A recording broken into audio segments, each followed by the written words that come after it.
Today at camp we're going to make bread, and bread is a staple throughout time. The good thing with making bread at a more sustainable camp is that we normally have the ingredients that we need to do this. The only thing that we're going to need on top of what would normally be at a stationary camp is going to be yeast. So the ingredients that we're going to need for today's project are... Now, making bread can be very uplifting. Not only is it satisfying to be able to make something like this from scratch at camp, but it also goes very well with any kind of meat source that you bring back into camp. So if you're making stews or chili, it's great to have bread for that.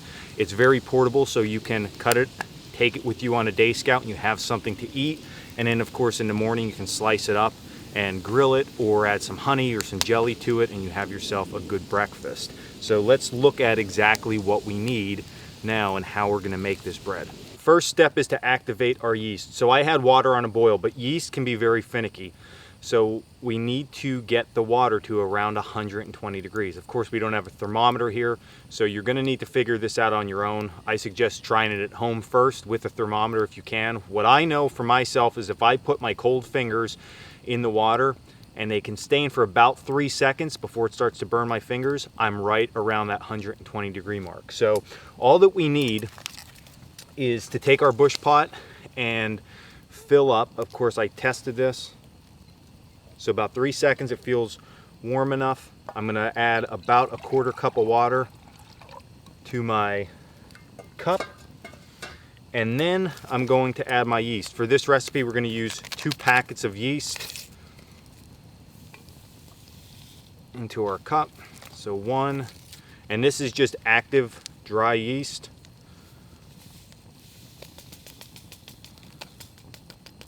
And then we're also going to add about a tablespoon of just sugar, regular sugar. So add that in, and then I'm just gonna mix this up. Now here's the trick. This should start to get real foamy after about 5 minutes. But remember, it's cold outside, so what you're gonna need to do is figure out a way to keep this warm. It doesn't have to stay at 120 degrees, but it needs to stay somewhat close. So you're either going to need to put it next to the fire or put it on a grate by the fire, and it should poof up. If it doesn't, the yeast is not activating, and you're not gonna have bread that rises. So this is the first step in it. So what I'm gonna do now is just let this sit off to the side, and I'm gonna start to get all my other ingredients ready. This will take, again, about 5 to 10 minutes to fully activate. Now before we mix any of our ingredients together, what we need to do is preheat our Dutch oven. The reason for that is we want to put our dough, once we have it all mixed, in here, and it's actually going to get cooked in here. So here's what we're going to do. We're first going to take this, make sure it's all cleaned out, which it looks pretty cleaned out, and we're going to take some oil, and this is just vegetable oil. I'm going to add a little bit of oil in here, and I'm going to just rub that around in here. We want this good and greased up. That way the bread won't stick when it starts to cook in here. So you don't need a lot. You're not trying to fry the bread. You're just trying to grease the pan. So like I said, the vegetable oil works really well for this. Now we're going to mix our ingredients. I just took my larger wash basin because this works really good for kneading the dough. For this recipe, we're going to use 2 pounds of flour. So I have about 2.5 pounds in here. You always want to keep a little bit of extra flour, because when you're making your dough, if you put too much liquid in, you're going to need to add some more flour. If you're out of flour, then the recipe is just not going to work. So I'm going to put I'm going to put 2 pounds in and keep back about 1/2 pound in case I need it. A little bit more. A little bit more. Okay. Now, the next thing that I use in this recipe is powdered milk. And I use 3/4 cup of this. So we'll just fill this up here. Pour that in. And then a dash of salt. And then sugar. Now, the sugar you can vary anywhere with this recipe from a 1/4 cup of sugar up to a cup. I'm going to put about 1/2 cup. So it's going to have a little bit of sweetness to it. Not much, but a little bit, and it'll make it taste really well. So we'll add that. Again, just plain old sugar. And I'm just gonna mix up these ingredients. And then what I'm gonna do is let that yeast, which is still activating, finish up. And I'm gonna show you what that looks like. It should be bubbly and poofed up. We're gonna add that to this mixture. I still have my kettle of water over the fire. I don't have it boiling, but I have it warm, because if I need to add more water, which I'm going to for this recipe to make the dough, I want warm water for that. I don't want cold water, because again, we're dealing with that yeast. So we need to think about that. So I'm just mixing this up. I'm gonna go check on my yeast that I have set over here by the fire. And we should be able to start making our dough really soon. Okay, so you can see how that yeast is right now bubbling up like that. So that means that it's activated.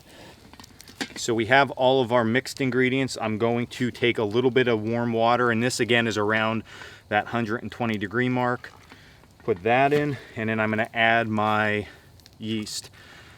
You can always add a little bit more water, but you can't take it out. That would require more flour needing to be added. So just start to work with it and see where you're at. And you can see how it's still clumpy, so that means just more water. But again, I'm just taking it slow. I don't want to add too much water and have to go back and add more flour. I want to try to keep my initial measurements of flour, sugar, salt, all the same. So I'm going to just work this a little bit more, and then I'll show you putting it in the Dutch oven, and we'll let it raise. All right, so this is the dough right here, and all I'm going to do is I have my Dutch oven really high off the fire right now. It is warm, so I'm just going to set this right in there. Yep.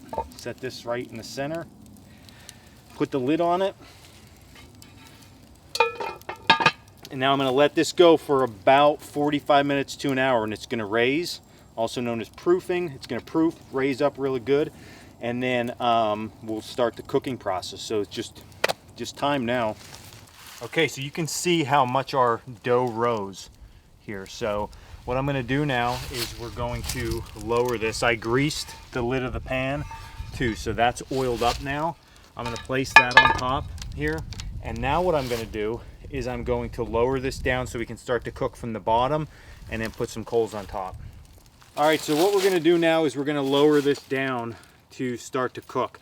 One thing that you need to remember when you do this though is you don't want to put too much heat on the bottom, because remember that bread's laying right on the bottom of the oven. So we just want to keep that off the coals. Something that is a little bit too hot for our hand to handle, but is still hot enough to cook that bread.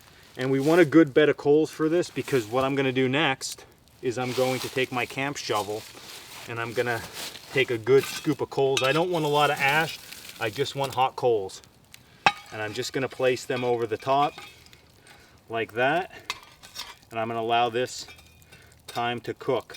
I'm going to say anywhere from a half an hour to 45 minutes is going to be best, and we just have to monitor. I'm actually going to lower this a little bit lower to the bottom to get some more heat on the bottom, and I think we should be good.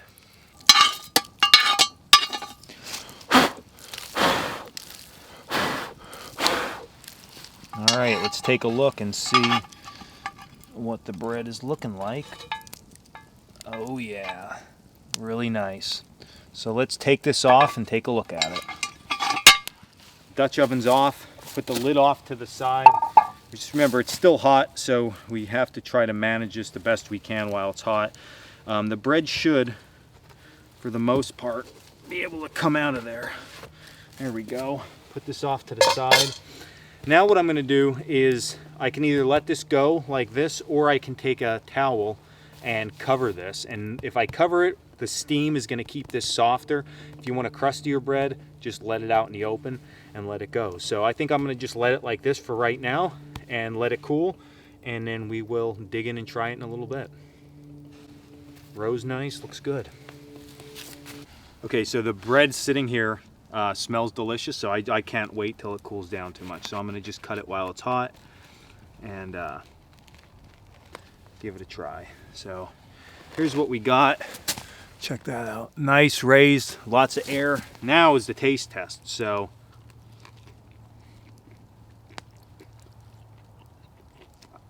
absolutely awesome. A little bit of sweet taste from the sugar, but not overly sweet. So this would be absolutely delicious with any kind of stew or chili, or even to toast this up in the morning with some butter, put some honey on this. It's awesome. Absolutely awesome. And it's really good because once this cools, you can cut it up. It's packable. You can take it during the day with you if you're going to go on a scout or anything like that. And it's going to hold real well, especially in these colder temperatures. It's about 30 degrees out today here. So I can keep this at camp. I can keep it in the yurt, wall tent, whatever I'm doing. It works really well. And if it was just me and I made a loaf of bread like this, I'd be good for a couple days with it. So just something else to think about. Plan is probably tomorrow to maybe do something else with this. So you have to stay tuned and check that out. But as always, this is Dan Welwack with Coalcracker Bushcraft. I hope you enjoyed this cooking video. Until the next video, stay in the woods, guys.